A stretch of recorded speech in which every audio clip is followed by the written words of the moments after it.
Assalamualaikum warahmatullahi wabarakatuh. Selamat pagi semuanya. Kepada yang terhormat Bapak Kosasi Adi Satputra, SPD MPD, selaku dosen pengampu mata kuliah Pendidikan Kewarganegaraan dan teman-teman yang saya banggakan. Pertama-tama, marilah kita panjatkan puji dan syukur kehadirat Allah Subhanahu wa Ta'ala. Karena berkat rahmat dan karunia-Nya, kita dapat berkumpul pada perkuliahan kali ini dengan sehat walafiat. Kami dari kelompok 7, di sini kami akan mempresentasikan materi mengenai hak asasi manusia. Namun sebelumnya izinkan kami untuk memperkenalkan terlebih dahulu. Saya Hasna Amalia, NPM 223404128 sebagai moderator dan rekan-rekan saya akan memperkenalkan terlebih dahulu. Saya Negeri Putri Sahla dengan NPM 223404126. Saya Farah Syaitan Afhan dengan NPM 223404127. Saya Muhammad Agil Fadri Cigi dengan NPM 223404130. Nama saya Siti Tazkiyatun Nasya, NPM 223404131. Presentasi ini akan dibagi menjadi 4 sesi. Yang pertama pembukaan, yang kedua sesi pemaparan materi, ketiga tanya jawab, dan terakhir penutup. Untuk mengefektifkan waktu, langsung saja kita buka presentasi kali ini dengan baca basmalah bersama-sama. Bismillahirrahmanirrahim. Untuk sesi yang kedua, pemaparan materi, kepada rekan-rekan saya dipersilahkan. Pengertian HAM. Menurut John Hicks, hak asasi manusia adalah hak yang diperoleh dari Tuhan menurut kodrat dan hakikat setiap manusia, sebab hak asasi manusia bersifat suci. Menurut David, hak asasi manusia adalah kebebasan setiap individu untuk memenuhi kebutuhan. Menurut Hamarim, asasi manusia adalah hak yang dibawa manusia sejak lahir ke dalam kehidupan masyarakat karena sifatnya yang universal. Setiap orang memiliki hak yang sama tanpa membedakan bangsa, ras, agama, dan golongan jenis kelamin. Ciri pokok hak asasi manusia. Yang pertama, hak asasi manusia tidak perlu dibiarkan, dibeli, ataupun diwariskan. Ini menekankan bahwa HAM adalah hak yang melekat pada setiap individu secara alami hanya karena mereka adalah manusia. Hak tersebut tidak perlu diberikan oleh pemerintah atau pihak lain, dan tidak dapat dibeli dan tidak dapat diwariskan. Yang kedua, hak asasi manusia berlaku untuk semua tanpa memandang kelamin, ras, agama, etnis, pandangan politik, atau asal-usul sosial dan bangsa. Ini menegaskan bahwa HAM berlaku universal tanpa diskriminasi setiap individu tanpa memandang faktor-faktor seperti jenis kelamin, ras, agama, etnis, pandangan politik, atau latar belakang sosial. Memiliki hak yang sama yang harus diperlakukan secara adil dan setara di bawah hukum. Hak asasi manusia tidak bisa dilanggar. Ini menyatakan bahwa hak asasi manusia bersifat individual, tidak dapat dilanggar. Artinya tidak ada tindakan yang sah atau dapat membenarkan pelanggaran terhadap hak-hak tersebut. Setiap pelanggaran terhadap HAM dianggap melanggar prinsip-prinsip kemanusiaan yang mendasari peradaban manusia. Terima kasih. Next.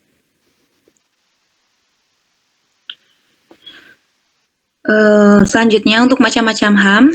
Yang pertama, bidang secara pribadi, di mana ini berkaitan dengan hak-hak individu yang melindungi kebebasan, privasi, dan martabat pribadi seperti hak atas kehidupan, kebebasan berpendapat, kebebasan beragama, dan hak untuk tidak disiksa. Untuk yang kedua, bidang politik, meliputi hak-hak yang berkaitan dengan partisipasi politik dan kebebasan ekspresi dalam konteks politik, seperti hak untuk memilih dan dipilih, hak untuk berkumpul dan berserikat, serta kebebasan berpendapat. Untuk yang ketiga, bidang hukum atau peradilan. Ini mencakup hak-hak yang terkait dengan keadilan dan perlindungan hukum seperti hak kebersamaan di depan hukum, hak untuk memiliki proses hukum yang adil, dan hak untuk mendapatkan bantuan hukum. Untuk yang keempat, bidang ekonomi, meliputi hak-hak ekonomi, sosial, budaya seperti hak atas pekerjaan yang layak, hak atas standar hidup yang memadai, hak atas pendidikan, hak atas perumahan yang layak, dan hak atas perawatan kesehatan. Untuk yang kelima, bidang sosial budaya. Ini mencakup hak-hak yang dengan budaya, identitas, dan kehidupan sosial seperti hak atas pendidikan dan pengembangan budaya, hak atas partisipasi dalam kehidupan budaya dan masyarakat, serta hak-hak kelompok minoritas dan pribumi. Next.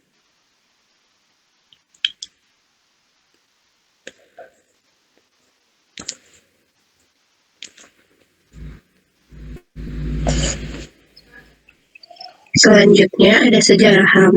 Masalah keadilan yang merupakan inti dari hukum alam menjadi pendorong bagi upaya penghormatan, perlindungan hakikat dan martabat kemanusiaan universal. Nah, perkembangan pemikiran HAM di dunia bermula dari yang ke satu ada dari next Piagam Madinah. Piagam Madinah atau Sahifatu Madinah juga dikenal dengan sebutan Konstitusi Madinah, ialah sebuah dokumen yang disusun oleh Nabi Muhammad SAW. Hak asasi manusia yang terkandung dalam Piagam Madinah dalam disklasifikasi menjadi 3, yaitu hak untuk hidup, kebebasan, dan hak mencari kebahagiaan. Hak untuk hidup pasal 14 mencantumkan larangan pembunuhan terhadap orang mukmin untuk kepentingan orang kafir yang tidak boleh membantu orang kafir untuk membunuh orang mukmin. Bahkan pada pasal 21 memberikan ancaman pidana mati bagi pembunuh kecuali bila pembunuh tersebut dimaafkan oleh keluarga korban. Kebebasan dalam konteks ini terbagi menjadi 3. Ada kebebasan mengeluarkan pendapat, kebebasan beragama, dan kebebasan dari kemiskinan. Yang kedua ada Magna Carta. Magna Carta telah menghilangkan hak absolut raja. Sejak itu dipraktikkan apabila raja melanggar hukum harus diadili dan mempertanggungjawabkan kebijakan pemerintahnya kepada parlemen. The American Declaration. Deklarasi ini berpandangan bahwa manusia adalah merdeka sejak di dalam perut ibunya, sehingga tidaklah logis bila sesudah lahir ia harus dibelenggu. Yang ketiga ada The French Declaration. Tidak boleh ada penangkapan dan penahanan yang semena-mena terhadap penangkapan tanpa alasan yang sah dan penahanan tanpa surat perintah yang dikeluarkan oleh pejabat yang sah. Dalam kaitan itu berlaku prinsip presumption of innocence. Artinya, orang-orang yang ditangkap kemudian ditahan dan dituduh berhak dinyatakan tidak bersalah. Yang keempat ada the four freedom. Ada 4 pengertian. Yang ke-1 generasi pertama dengan pengertian hanya terpusat pada bidang hukum dan politik. Yang kedua ada pemikiran HAM tidak saja menuntut hak yuridis, melainkan juga hak-hak sosial, ekonomi, politik, dan budaya. Yang ketiga, keadilan dan pemenuhan hak asasi haruslah dimulai sejak mulainya pembangunan itu sendiri, bukan setelah pembangunan itu selesai. Yang keempat, generasi keempat dipelopori oleh negara-negara di kawasan Asia yang pada tahun 1983 melahirkan deklarasi hak asasi manusia yang disebut Declaration of the Basic Duties of ASEAN People of Government. Deklarasi ini lebih maju dan dirumuskan dari rumusan yang ketiga. Lanjut. Baik, untuk selanjutnya ada perkembangan HAM di Indonesia.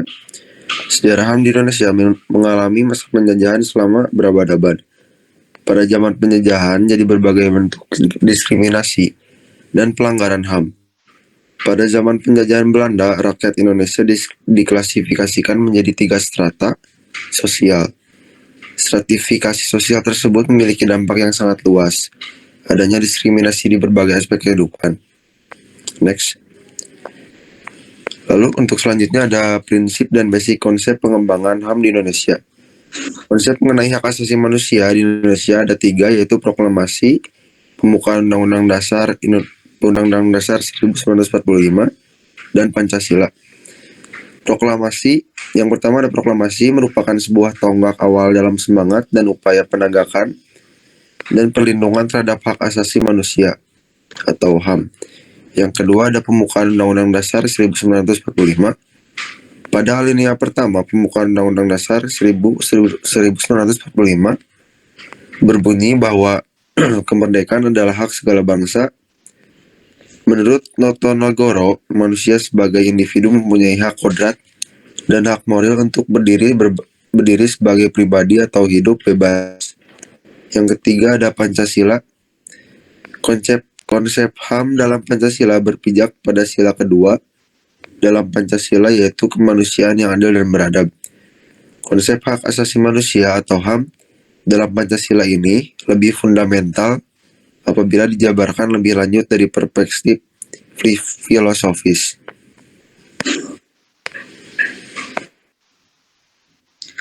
Untuk selanjutnya, upaya penyelesaian HAM. Pertama, pendidikan karakter. Merupakan proses pendidikan yang bertujuan untuk membentuk kepribadian yang baik, moral, dan etis pada individu. Ini melibatkan pembelajaran nilai-nilai seperti kejujuran, tanggung jawab, kerjasama, keadilan, dan kasih sayang. Yang penting untuk membentuk manusia yang berintegritas.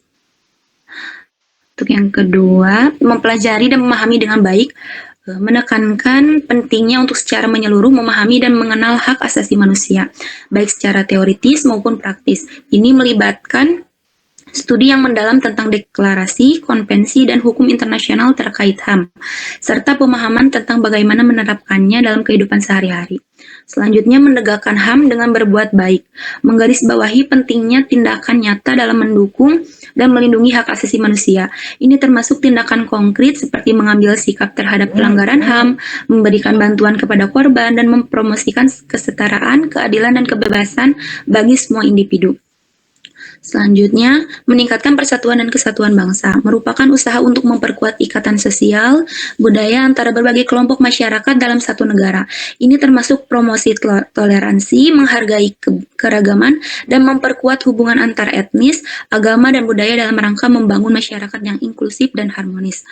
Untuk yang selanjutnya, melakukan pengawasan upaya penegakan HAM, mengacu pada proses pengawasan dan pemantauan terhadap kegiatan penegakan hukum dan perlindungan HAM oleh lembaga-lembaga pemerintah, LSM, dan masyarakat sipil. Tujuannya adalah untuk memastikan transparansi, akuntabilitas, dan keadilan dalam penegakan hukum serta mencegah penyalahgunaan kekuasaan. Next. Selanjutnya ada studi kasus. Beberapa saat lalu terjadi polemik di dunia nyata antara BEM UI dan prajurit anggota TNI. Terkait situasi di Papua, BEM UI yang diwakili oleh ketuanya Feral Uzil meminta pemerintah untuk menghentikan pelanggaran HAM di Papua dan menyelesaikan akar permasalahannya.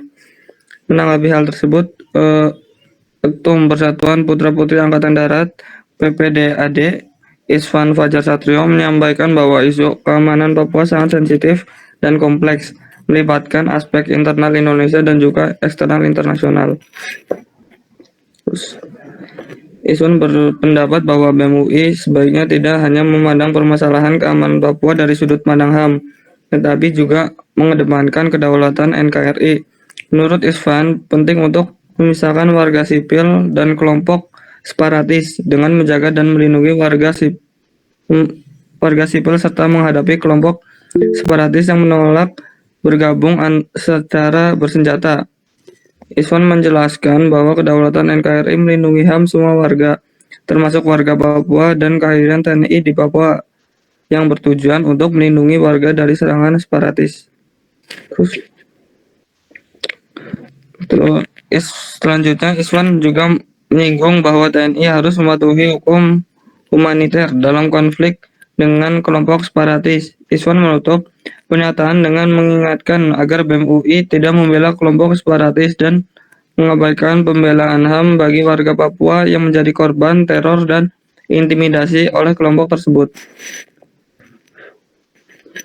Pernyataan umumnya, Feral Uzil menyatakan bahwa BEM UI hanya ingin mengutarakan apa yang perlu diutarakan terkait dengan dugaan pelanggaran HAM di Papua, serta menyayangkan respon yang muncul akhir-akhir ini kepada BEM UI sebagai bentuk anti-kritik oknum TNI.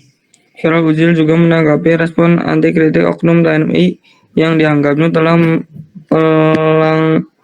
melangengkan kekerasan dan intimidasi, serta menyatakan bahwa sangat banyak oknum aparat yang anti-kritik dan melegangkan kekerasan, bahkan melakukan kekerasan seksual secara verbal pada fungsionaris UI. Selanjutnya, BEM UI mendapat tantangan dari TNI untuk melakukan kuliah kerja nyata atau KKN di Papua setelah unggahan terkait aksi TNI di Papua menjadi viral di media sosial. Selanjutnya, Iswan dalam siaran pers yang diterima Republika mengatakan bahwa tugas TNI adalah untuk menyelamatkan warga dari serangan teror kelompok separatis.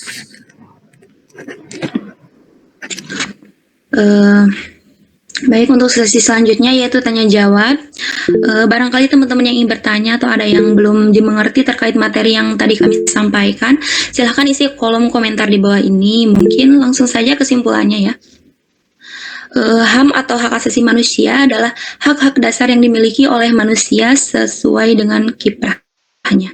Setiap individu mempunyai keinginan agar HAM-nya terpenuhi. Tapi satu hal yang perlu kita ingat, bahwa jangan pernah melanggar atau menindas HAM orang lain. Dalam kehidupan bernegara, HAM diatur dan dilindungi oleh Perundang-undangan Republik Indonesia, di mana setiap bentuk pelanggaran HAM, baik yang dilakukan oleh seseorang, kelompok, atau suatu instansi, atau bahkan suatu negara akan diadili dalam pelaksanaan peradilan HAM. Pengadilan HAM menempuh proses pengambilan melalui hukum acara peradilan HAM sebagaimana terdapat dalam Undang-Undang Pengadilan HAM. Mungkin tadi secara singkatnya yang telah dijelaskan oleh rekan saya terkait kasus yang dipaparkan terjadi saat sebuah acara diskusi daring yang diadakan oleh BEM UI pada bulan Oktober 2020. Acara tersebut yang berjudul Kebijakan Pemerintah Papua dalam Menangani Konflik Horizontal dan mengundang narasumber dari Papua. Inti dari kasus yang tadi dijelaskan adalah terkait dengan tuduhan bahwa dalam acara tersebut pertanyaan-pertanyaan yang dianggap merendahkan, mendiskreditkan atau merendahkan martabat orang Papua serta memperkuat stereotip negatif terhadap mereka. Hal ini memicu reaksi keras dari berbagai pihak termasuk masyarakat Papua dan sejumlah organisasi kemahasiswaan di Indonesia. BEM UI dikecam karena dianggap tidak memoderasi acara dengan baik sehingga memungkinkan terjadinya pertanyaan-pertanyaan yang merugikan dan tidak sensitif terhadap masyarakat Papua. Kasus ini menimbulkan perdebatan tentang kebebasan berbicara, tanggung jawab media, serta perlindungan terhadap hak-hak dan martabat kelompok minoritas termasuk masyarakat Papua. Inti dari permasalahan ini adalah pentingnya menghormati, melindungi, mempromosikan hak asasi manusia, serta memastikan bahwa kebebasan berbicara tidak disalahgunakan untuk merendahkan atau mendiskriminasi kelompok-kelompok tertentu, termasuk masyarakat Papua. Mungkin dicukupkan sekian dari kelompok kami. Mohon maaf apabila terdapat banyak kesalahan atau kekurangan. Assalamualaikum warahmatullahi wabarakatuh. Waalaikumsalam warahmatullahi wabarakatuh.